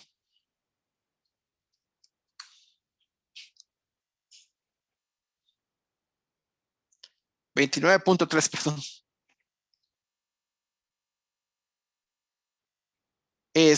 Mol de oxígeno. En específico, oxígeno diatómico. Ven, está sencillo. Simplemente es ir despejando. Esta fórmula es extremadamente sencilla. Profe, ¿qué puso ahí? De oxígeno, ¿qué es lo que está a la par? Que arriba también lo puso y no sabía qué. O2, Ah, O2. Ok, perdón, listo. O2 acá. El 2 Ya, es un subíndice. gracias. Profe, Ajá. no sé si, bueno, es que yo la hice 2 veces y a mí me da 11.66. A mí también, profe. 11. Ah, es que ya vi dónde metí. Aquí no. Sí, 11.66. Disculpen por eso. Metí un 3 en lugar de un 8. Voy a poner 11.7. La masa molar es una constante. Perdón, es oxígeno diatómico 32 gramos por mol. Lo primero que hay que hacer es convertir esto al sistema internacional. Bueno, como nos están pidiendo la masa, al final va a quedar masa dada en gramos, no en kilogramos. No habría tanto problema. Pero para otros contextos sí habría mucho problema trabajar en gramos. Por eso nos vamos a acostumbrar de una vez a trabajar en el sistema internacional. ¿Cuántos son kilogramos? Y esa es la 3 gramos. Muy bien.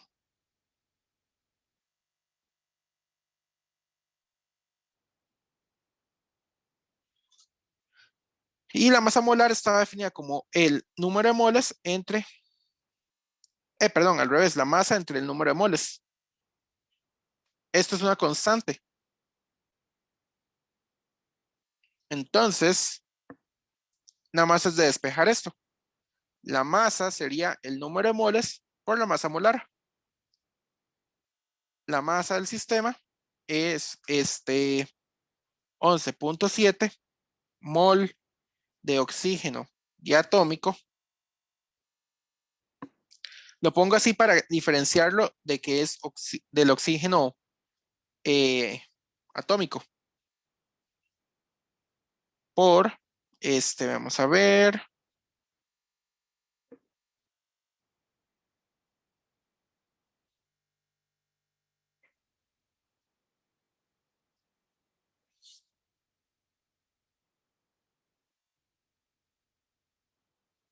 Esto se cancela con esto.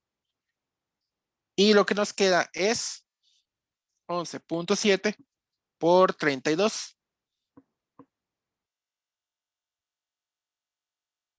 Esto me da 0.374 kilogramos. ¿De acuerdo?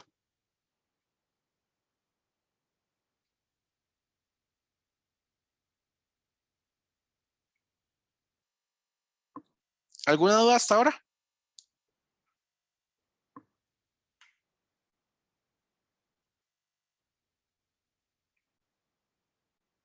¿Alguien? ¿Alguna duda? ¿Está todo claro? De mi parte sí, profe. Ok, la parte B se las dejo a ustedes para que la terminen. La parte B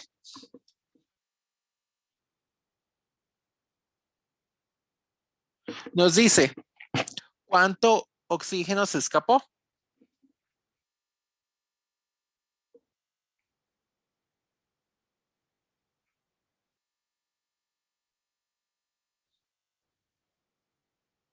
Eso es muy sencillo, determinar. Ustedes determinan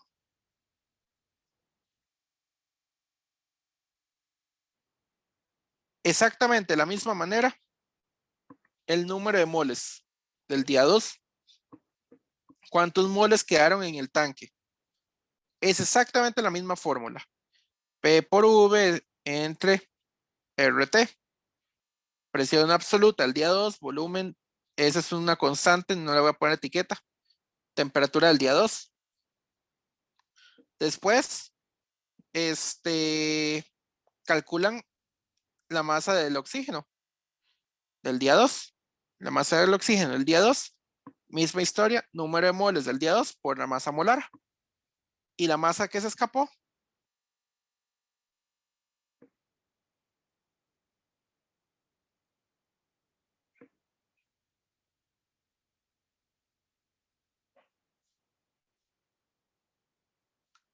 sería la masa del día 1 menos la masa del día 2.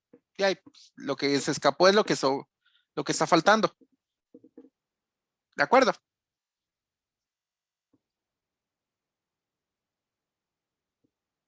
¿Alguna duda hasta ahora? Eso se los dejo a ustedes para que completen los detalles.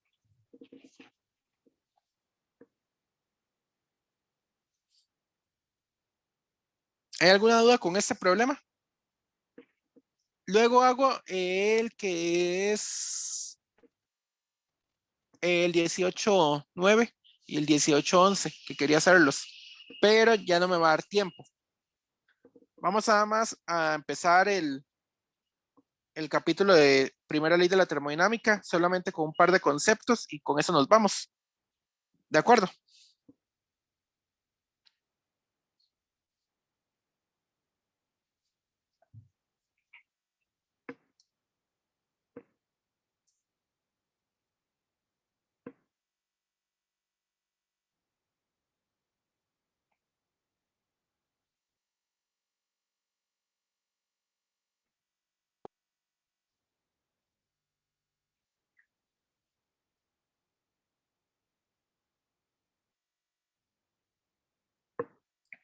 Ok.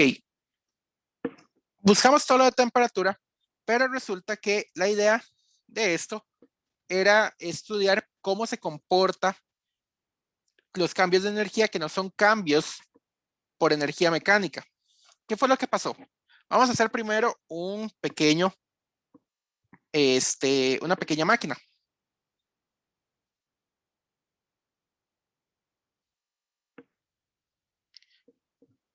¿Cómo va a ser nuestra máquina? Vamos a tener acá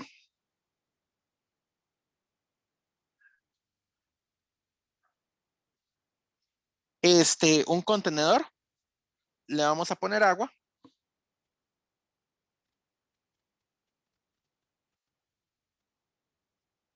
Acá vamos a poner un mechero, como los de química.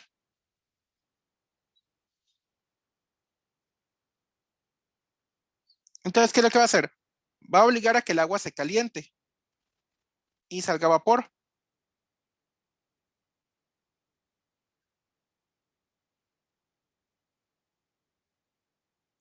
Como solamente tiene una salida, en la salida antitos de esto,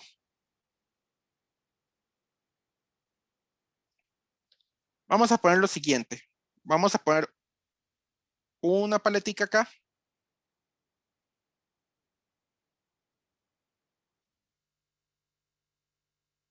Móvil. Esta paletica móvil va a tener una pequeña banda transportadora que la idea va a ser que se mueva para allá y para allá. Entonces, ¿qué es lo que pasó? Esto es una salida de trabajo.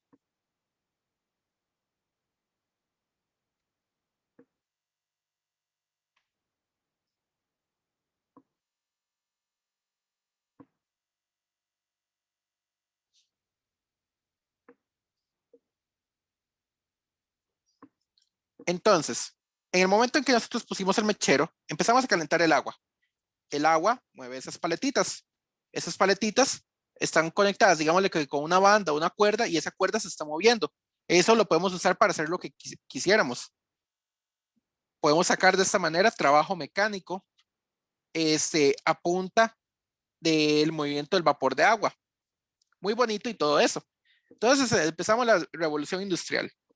Durante la época de la revolución industrial están saliendo los famosos motores. Anteriormente a eso, todo el mundo se movía a punta de caballos. Nadie se movía grandes distancias si no era en un caballo o en un barco. Pero a partir de esto empezaron la gente a moverse por medio de trenes. Entonces, ¿qué pasó? La gente podía ir de un lugar a otro a punta de esto. Y había un señor llamado Jules. El señor provenía de una familia extremadamente rica, tanto que él no tenía por qué trabajar. Solamente se tenía que encargar de eventualmente heredar la fábrica de la familia y vivir feliz el resto de la vida. Pero Jules era muy inteligente. Resulta lo siguiente, él se dio cuenta de algo muy curioso. ¿Cómo diablos estoy sacando trabajo mecánico de la nada? Hasta ahora, la única manera de sacar trabajo mecánico es si yo tiro, por ejemplo, un objeto de arriba hacia abajo y dejo que la gravedad se encargue de tirarlo hacia abajo. Pero siempre se ocupaba una fuerza, en ese caso era la fuerza de gravedad. ¿De dónde viene la fuerza para mover esta paleta?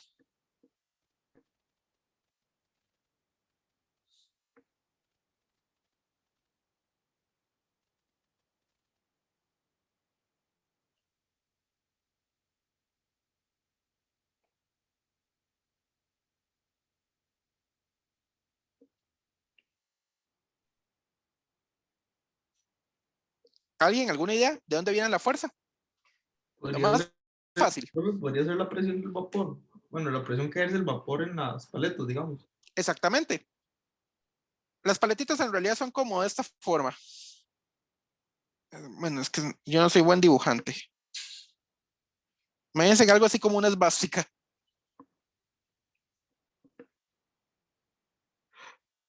La cosa es de que viene el vapor, perfecto. ¿De dónde salió ese vapor ahora? Está perfecta su respuesta. La respuesta, el vapor. Del agua que se evapora, viene el vapor. Ahora la siguiente pregunta. Bueno, sí, vamos a eso. La siguiente pregunta. Entonces, ¿de dónde sale el vapor?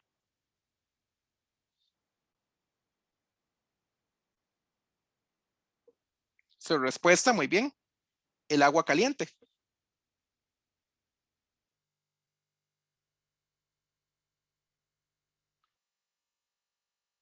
Pero ¿y qué calentó el agua? El mechero. Bueno, la llama el mechero. Muy bien. La llama del mechero.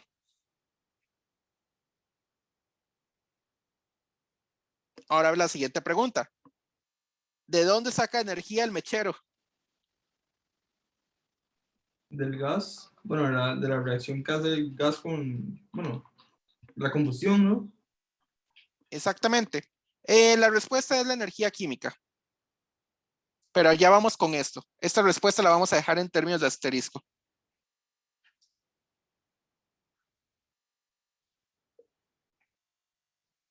Entre comillas, energía interna.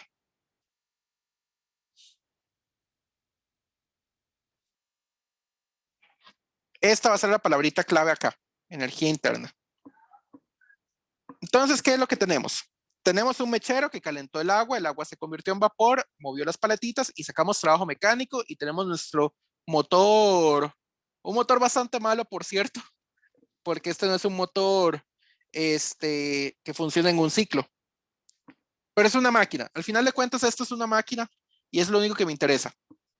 Saco trabajo mecánico y yo puedo hacer con esto lo que yo quiera, siempre y cuando el mechero esté prendido. ¿Qué quiere decir esto? Que yo puedo sacar trabajo mecánico a partir de casi que de la nada.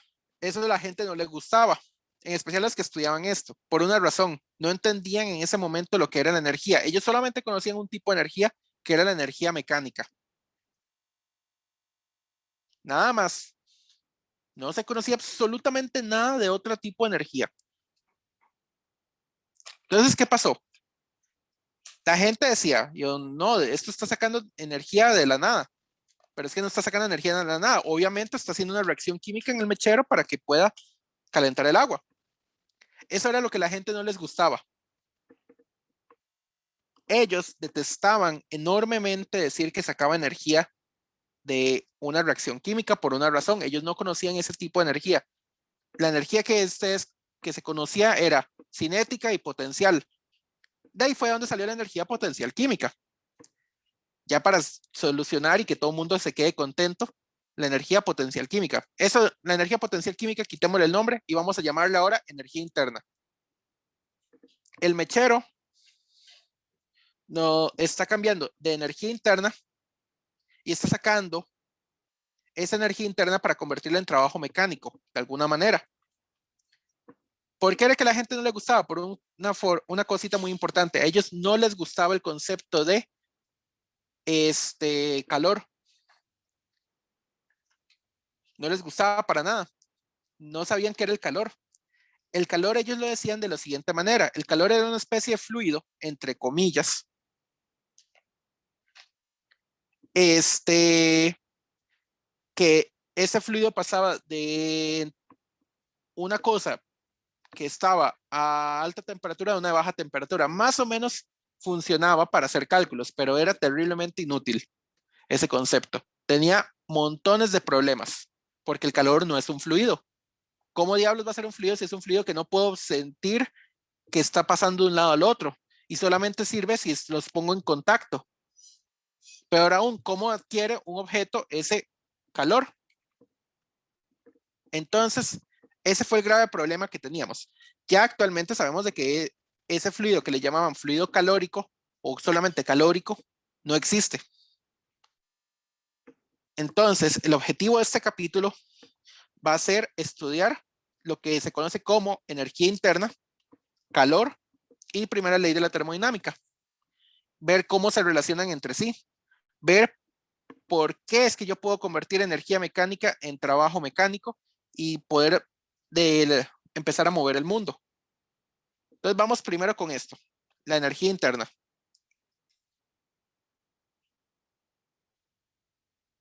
¿Alguna duda hasta ahora?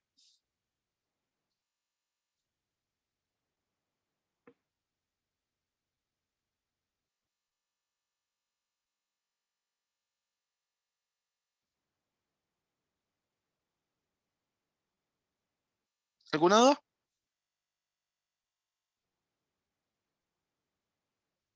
No, profe, todo bien. Está bien. Entonces, la energía interna es muy sencilla. Podemos tener muchos tipos de energía interna. Por eso yo le puse aquí energía química, pero en realidad no es energía química, es energía interna. O sea, la energía interna es lo que nos va a ayudar para hacer esto. La energía química es solamente un tipo de energía interna. Hay muchísimos tipos de energía interna. Y todos van a sumar. Entonces, la energía interna es cualquier energía del sistema que se asocia con sus componentes microscópicos. O sea, todo lo que a priori no puedo ver directamente. Cuando se observa desde un marco de referencia en reposo con respecto al centro de masa. Literalmente es el concepto de energía interna. Entonces, es toda la energía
Ok, entonces es cualquier cosa que nos provea energía de las partes microscópicas, siempre y cuando lo observemos respecto al centro de masa. ¿Por qué respecto al centro de masa? Por una razón.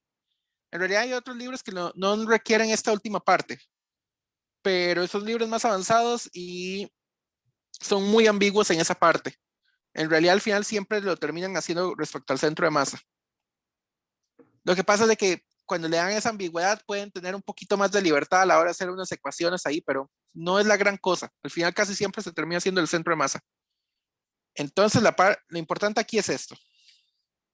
Entonces tenemos un sistema. ¿Qué es un sistema exactamente? Lo que voy a estudiar. Yo puedo tener sistema como a mí me dé la gana y eso ya ahorita lo vamos a ver. Entonces, es la energía del sistema asociada con las partes microscópicas, o sea, con todo lo que yo no pueda ver directamente. Y lo vamos a medir respecto al reposo del centro de masa. ¿Por qué respecto al reposo del centro de masa? ¿Eso qué quiere decir? Que literalmente si estamos en un tren, para poder determinar la energía interna de lo que está moviendo el tren, yo tengo que montarme en el tren y estar en todo momento montado en el tren para poder ver esa energía. Si yo estoy fuera del tren, a priori no puedo medir esa energía, la energía interna. O sea, yo tengo que montarme en la máquina. Si estoy en un carro, me voy a montar en el carro en todo momento y voy a medir la energía interna que va despidiendo la gasolina en todo momento. No me interesa la energía total que tiene la gasolina. ¿Por qué? Porque la energía total vista desde afuera sería la energía interna más la energía cinética asociada con el movimiento del tanque de gasolina, que es el movimiento del carro. Eso no nos interesa. El movimiento del carro no aporta nada a la energía interna. Si yo estoy en un avión cayendo, a mí no me interesa la energía gravitacional del tanque de combustible del avión. Solo me interesa saber la energía que contiene el tanque de gasolina o el tanque de combustible. No sé qué combustible es un avión. El tanque del combustible del avión es lo único que me interesa para que el avión vuele. No me interesa la energía que aporta la caída, porque la caída no me va a dar nada a eso. ¿De acuerdo?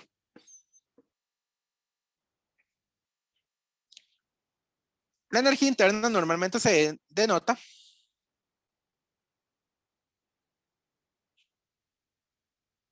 por una letra U. En algunos casos se dice E interno. Vamos a ver cómo usaba el Serway porque hace tiempo que no me acuerdo. El Serway usa U. John Friedman Circe más, que es el que usa E interno. Hay veces que también se le dice U interno. Hay montones de formas de denotar esto. ¿Alguna duda hasta ahora?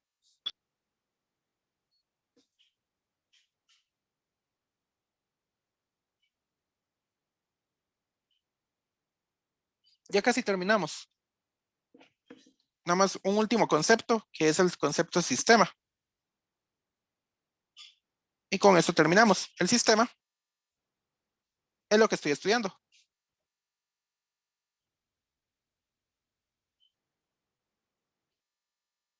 Literalmente. Yo puedo tener también un entorno.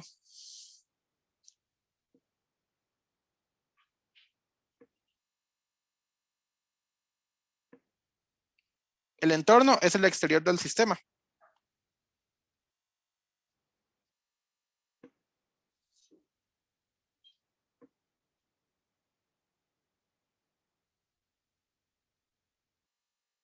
Y ya. Entonces, un dibujito. Si todo esto es el entorno, aquí está el sistema. El sistema se puede comunicar con el entorno por medio de energía. Esta energía puede ser mecánica o puede ser calor. Y también se puede comunicar por medio de cambio de masa. O sea, pueden intercambiar masa. Luego hablaremos un poco más de esta parte de conceptos. Por ahora lo vamos a dejar hasta acá. ¿Alguna duda antes de irnos?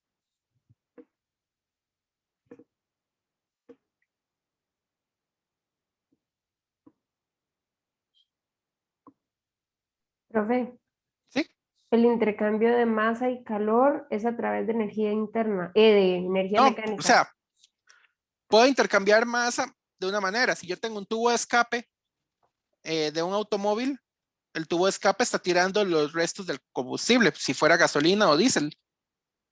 Entonces si mi sistema en cuestión es un automóvil, el entorno es el resto del mundo y él está permitiendo un escape de masa. La masa esa es el gas que va botando. También hay un escape de energía. ¿Por qué? Porque probablemente esa masa, o sea, ese gas viene muy caliente. Ese calor tuvo que haber venido de la combustión del propio combustible, ¿de acuerdo? Ok. O sea, yo puedo tener muchas formas de comunicarme con el medio ambiente. El medio ambiente también se puede comunicar conmigo. Hay un ejemplo del libro que es que hay alguien con una pistola y le dispara a un iceberg. Literalmente es eso. Uno puede decir que el sistema es el iceberg. El medio ambiente o el entorno es todo lo demás. O sea, es la persona con la pistola y la bala está intercambiando masa con el sistema, entre el sistema y el medio ambiente. O sea, uno le está agregando masa al sistema, en ese caso. La pregunta en ese caso era, ¿cómo se derrite el agua del iceberg? ¿O cuánta agua se derrite? Ok. Pero alguien puede haber dicho, no, yo quiero considerar como sistema la persona con la pistola más el iceberg. Y digo, en ese caso no hay intercambio de masa, ni tampoco intercambio de energía con el medio ambiente. Pero sí hay un intercambio entre las dos partes del sistema, porque un sistema puede ser, no tiene que ser uniforme. Un sistema puede ser compuesto pistola más iceberg. La pistola Ok. es una parte muy, muy particular del sistema. El iceberg es una parte muy particular del sistema. Cuando se disparan, no estoy intercambiando energía con absolutamente nada del medio ambiente porque no hay salida de energía al medio ambiente. Solamente es energía de un lado al otro. Eso es dependiendo de lo que usted esté estudiando en el momento. Si quiere estudiar todo en conjunto o si quiere estudiar la pistola por aparte y el iceberg por aparte. ¿De acuerdo? Ok. Luego hacemos ese problema. Es un problema del Segway muy bonito. Se puede hacer de las dos maneras y las dos maneras dan exactamente lo mismo. Ok. Ok, entonces el sistema es lo que quiero estudiar. Ok. Ya sea que usted decida diferenciar el iceberg de la pistola o no me interesa y hago un único sistema iceberg más pistola. Eso es dependiendo de qué se le facilita a uno. Bueno, luego veremos un poco más y veremos cómo se usan estos en fórmulas. ¿De acuerdo? Disculpen porque les robé ahí unos minutos de extra. Lo vamos a dejar hasta acá.